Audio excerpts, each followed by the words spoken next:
Shalom, broinha, mas salve povo, eu sou o Zelota e hoje de volta com mais um capítulo da nossa saga bizantina. No vídeo de hoje eu trago a história do Maurício, ele que foi um imperador que conseguiu um fato impressionante, inimaginável, inacreditável que vocês vão saber neste vídeo. E também teve polêmica durante o seu reinado, é claro, não poderia deixar de ter.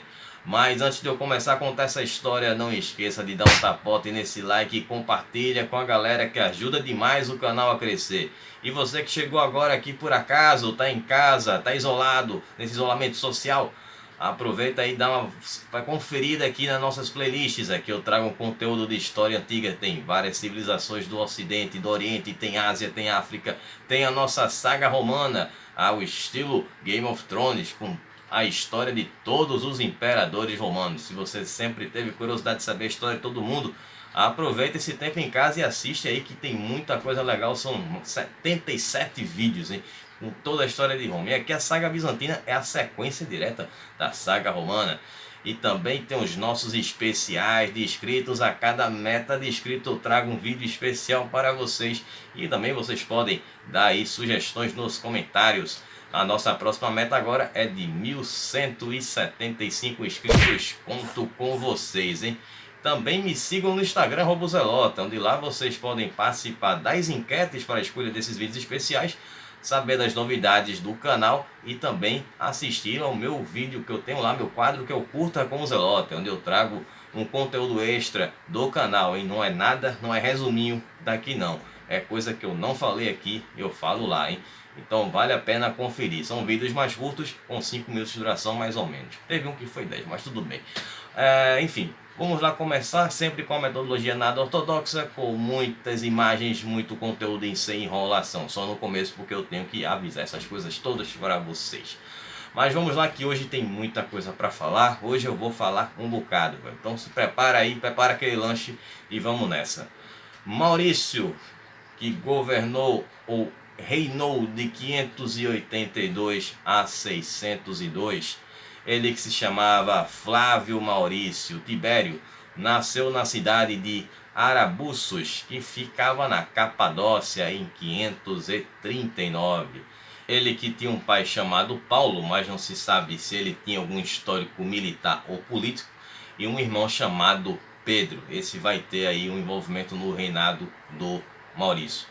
E tinha duas irmãs também, uma com um nome bastante exótico, faz parte aqui da história com Zelota, que era a Feoctista, e a outra se chamava Górdia. Górdia chegou a casar-se com um general bizantino chamado Filipicus.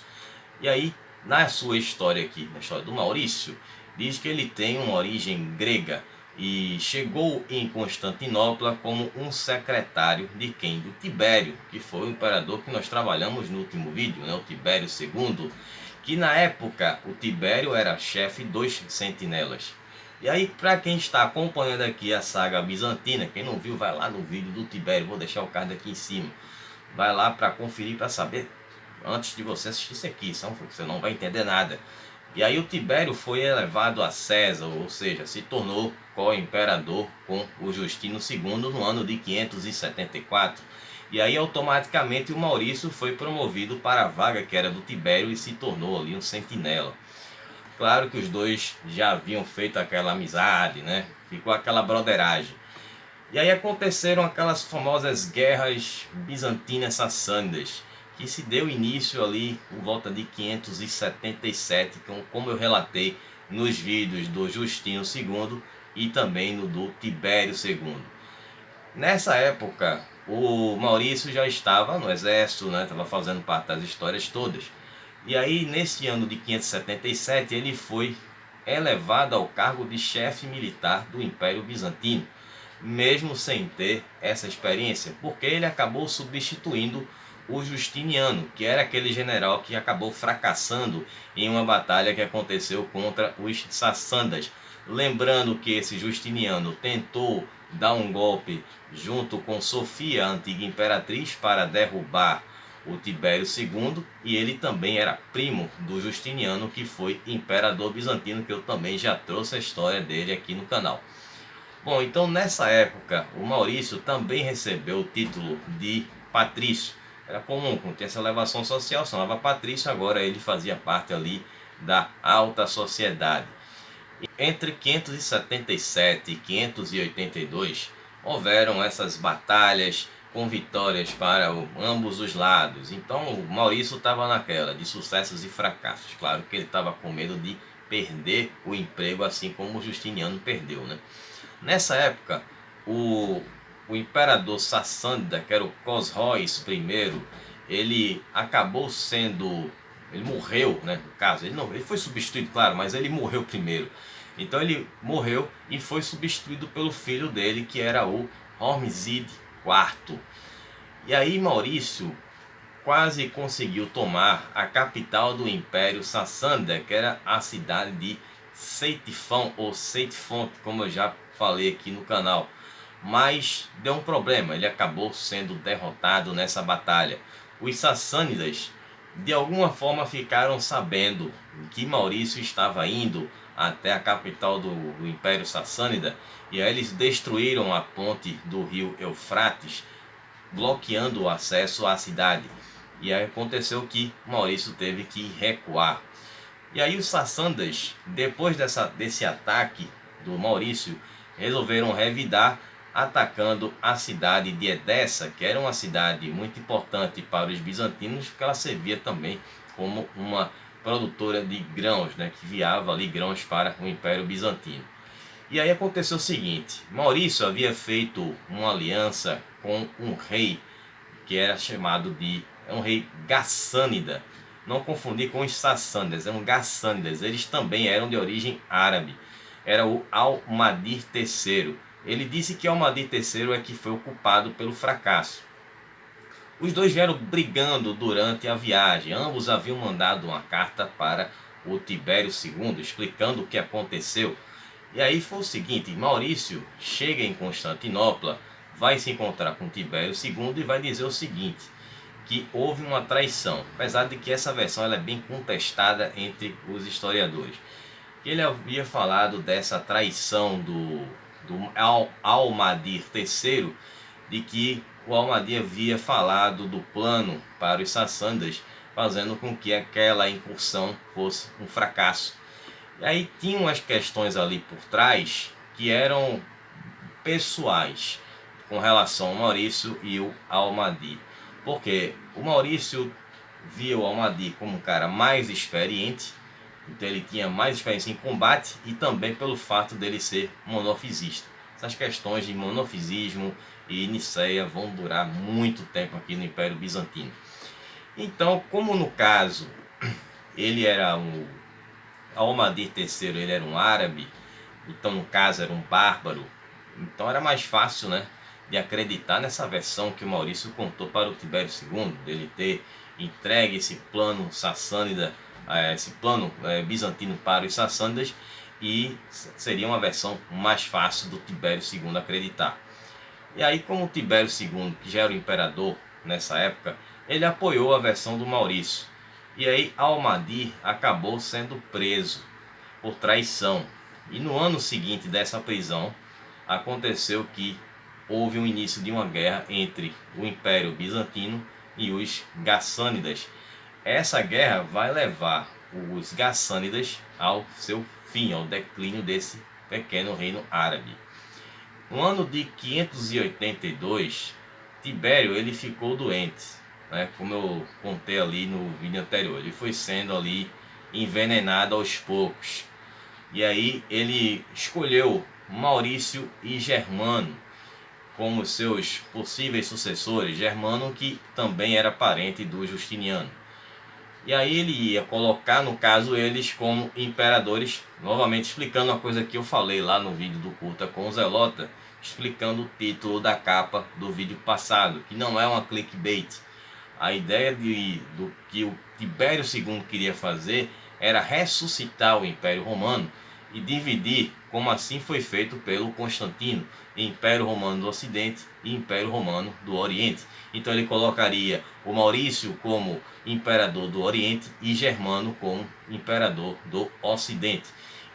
E parte desse acordo seria o casamento do Maurício e do Germano com as filhas do Tibério II.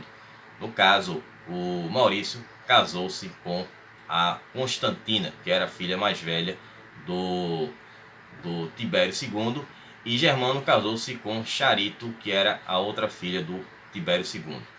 Então eu contei todos esses detalhes lá no vídeo anterior. E aí é o seguinte, a preferência que o Tibério tinha era pelo Germano, que humildemente não aceitou a missão de ser imperador.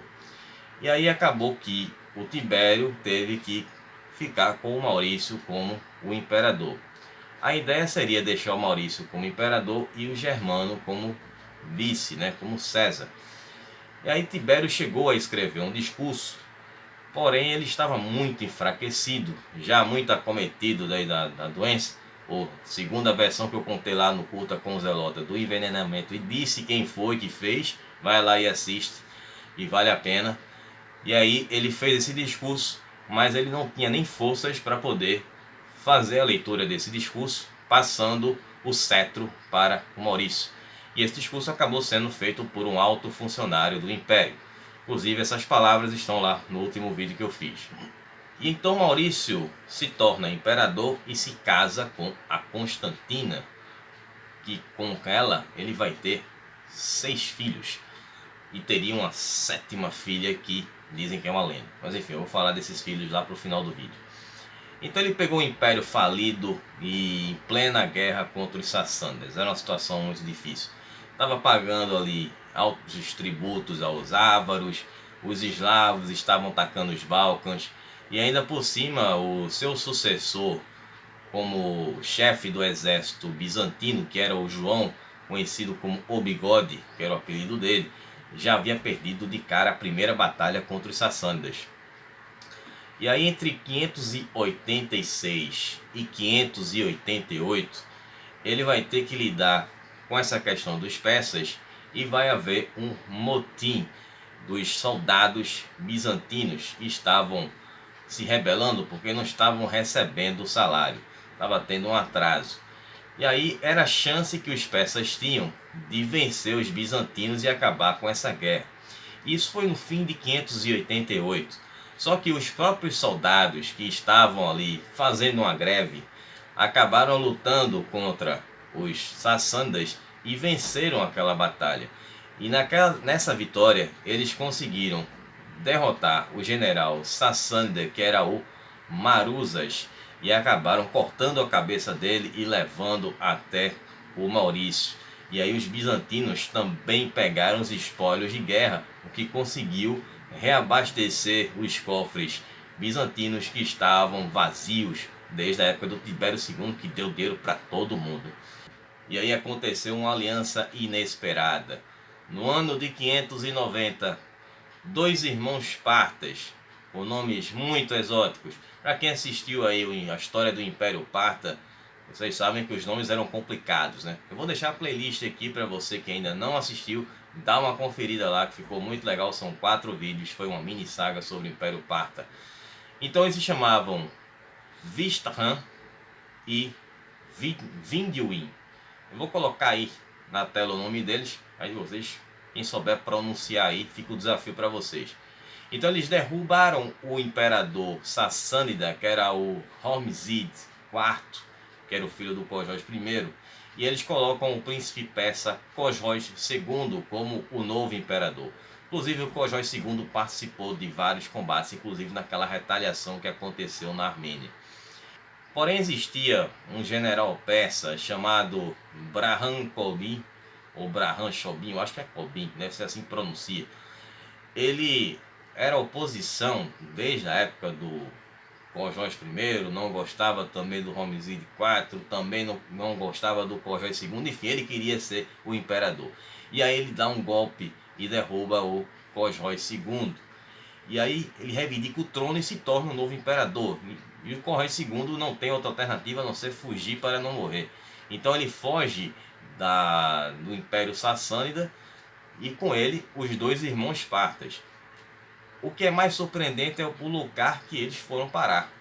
Foi justamente Constantinopla. Eles foram bater em Constantinopla para pedir ajuda. E aí eles queriam uma audiência com Maurício para pedir essa ajuda. E aí o Senado de bizantino de cara disse: não, eles são nossos inimigos, por que a gente vai ajudar nossos inimigos? E aí Maurício teve a visão de que aquilo ali poderia gerar um fruto bastante positivo para o Império Bizantino e resolveu ajudar. E aí ele fez uma aliança persa-bizantina para derrubar ali o Barranco Obim. E aí ele movimentou, juntou um exército e mandou para a Pérsia para enfrentar ali o Império Sassânida agora do Barranco Obim. E aí foi um exército comandado pelo João Bigode, aquele que perdeu aquela primeira batalha, e o Narses, que eu falei aqui lá atrás, acho que foi no vídeo do Justino II. E aí eles vão para essa batalha, né? Inclusive o Narses apareceu na batalha contra os lombardos. E aí eles conseguem derrotar o Barranco Obim, e Cojói II ele retorna para o trono, agora como um aliado do Império Bizantino. Imaginem só, vejam só que situação inusitada. Parte desse trato de aliança consistia no seguinte, de que o Cojói II teria que se converter ao cristianismo. O Cojói II, claro, não quis se converter ao cristianismo, porém ele deu uma outra alternativa que foi muito mais positiva para o Império Bizantino, que foi ceder uma boa parte do que era o lado sassânida na Armênia para o Império Bizantino. Ali tínhamos umas 6 ou 7 cidades que faziam parte do lado sassânida da Armênia para o Império Bizantino. Além do mais, uma boa quantia de todo aquele dinheiro que foi pago aos sassânidas naqueles acordos de paz que foram pagos ali desde a época do Justiniano, que o Tibério continuou pagando, o Justino tinha cortado, e deu nessa confusão toda aqui. Enfim, ele devolveu boa parte daquele dinheiro ali, restabelecendo ali, dando de volta aquele fôlego para os cofres do Império Bizantino.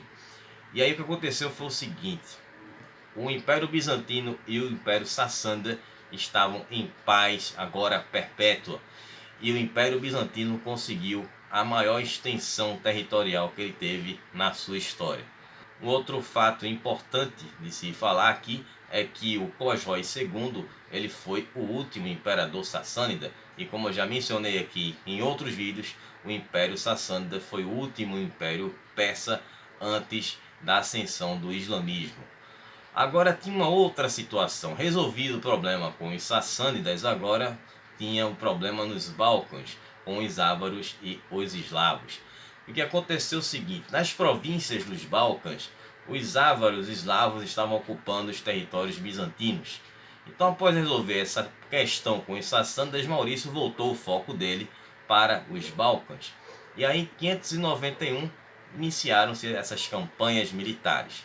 No ano de 592, Maurício consegue recuperar a cidade de Singidunum, que é a atual cidade de Belgrado, dos ávaros que estavam por lá. Entre os anos de 592 e 602, Maurício consegue várias vitórias contra os ávaros, eslavos, gépidas, e ele consegue recuperar todos aqueles territórios que estavam ocupados por esses povos. E aí ele vai começar a iniciar um plano de repovoamento, né, dos cidadãos bizantinos naquela região que antes estava sendo ocupada por esses outros povos aí. Então foi uma questão muito importante. Claro que teve uma traição no meio aí, mas depois eu posso falar lá no Curta com os Zelotas, senão vai ficar muito longo aqui, mais longo do que já está, né? Agora, com relação à política interna do Maurício, ele organizou as cidades da Itália que ainda pertenciam ao Império Bizantino, ou seja, que não estava sendo ocupada pelos lombardos, que foi o seguinte: ele criou cargos que seriam ocupados por civis e por militares. Então a questão era para evitar rebelião de governadores que conseguissem ali muito poder, se tornassem poderosos e quisessem dar uma de usurpador, né? Em 588, Maurício cria o cargo de encharco. Esse cargo era o quê? Era a junção do poder civil, que era de equivalente a de um prefeito pretoriano, com a de um militar, que seria a de um mestre do exército, ou do chefe militar do exército. E aí esse cargo, essa função, seria responsável para conter o avanço dos lombardos. No ano de 591, Maurício vai adotar esse mesmo sistema na África.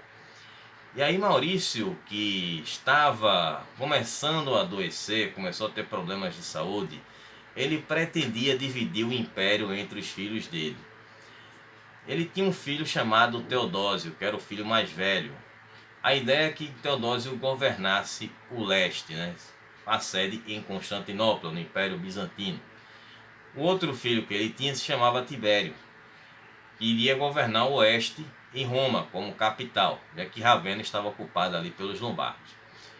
E seus outros filhos iriam governar Alexandria, Cartago e Antioquia.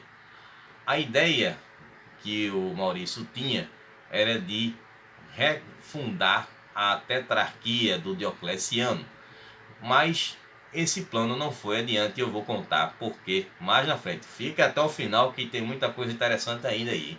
Agora, com relação à questão religiosa, Maurício era ortodoxo da Calcedônia, mas ele tinha uma tolerância com os monofisistas.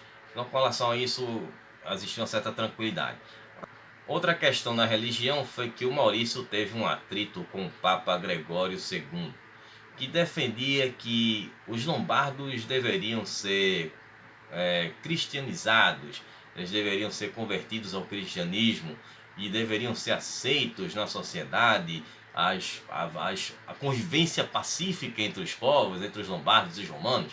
Claro que o Maurício não aceitou aquilo de jeito nenhum, ele viu os lombardos como inimigos, então houve esse atrito entre os dois. Maurício, que assumiu um império que já estava passando por dificuldades de impopularidade e tal, ele teve os seus grandes momentos, mas depois ele conseguiu atingir uma impopularidade, principalmente quando ele resolveu reduzir o salário dos soldados, o soldo, né, dos soldados, tirando um quarto desse soldo. Isso é que vai dar ruim. Para quem sabe, quem conhece a saga romana, sabe o que acontece, né? E aí no ano de 600, ele também recusou pagar um resgate de 12.000 soldados que estavam como reféns dos ávaros. Ele não pagou e os ávaros executaram todos esses soldados bizantinos. E aí foi feita uma comitiva organizada, liderada pelo general Foca, que foi até Constantinopla, mas ele não foi recebido e foi humilhado pelo Maurício, pela corte do Maurício. Ele acabou não sendo recebido. E aí no ano de 602, outro problema aconteceu. Além da redução do salário, estava no inverno e os soldados bizantinos estavam protegendo as fronteiras do Danúbio, aquela que foi invadida ali pelos ávaros e tal, enfim. Só que ele queria que os soldados ficassem lutando na neve no inverno e não ficassem aguardando nos seus acampamentos de inverno, esperando passar o período de neve para poder lutar. Então queria que os caras lutassem no frio, já recebendo menos e lutando no frio. Então o exército entendeu que o Maurício não se importava com eles, diminuiu o salário, botou os caras para lutar na neve.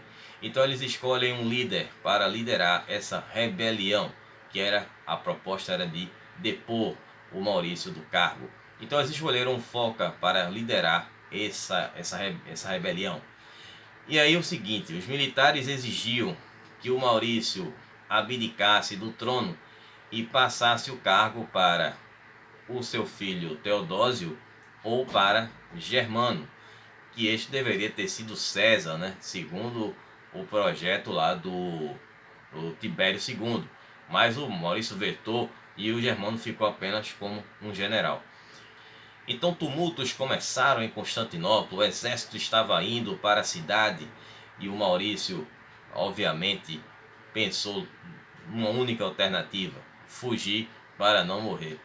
E aí ele acaba indo para a Nicomédia e o filho dele, Teodósio, foi para a Pérsia. Agora existe uma questão com relação a essa ida dele à Pérsia. se ele fugiu para lá para pedir asilo ao Alcojós II ou se ele foi para lá para pedir reforço ao Alcojós II para lutar contra o próprio exército bizantino.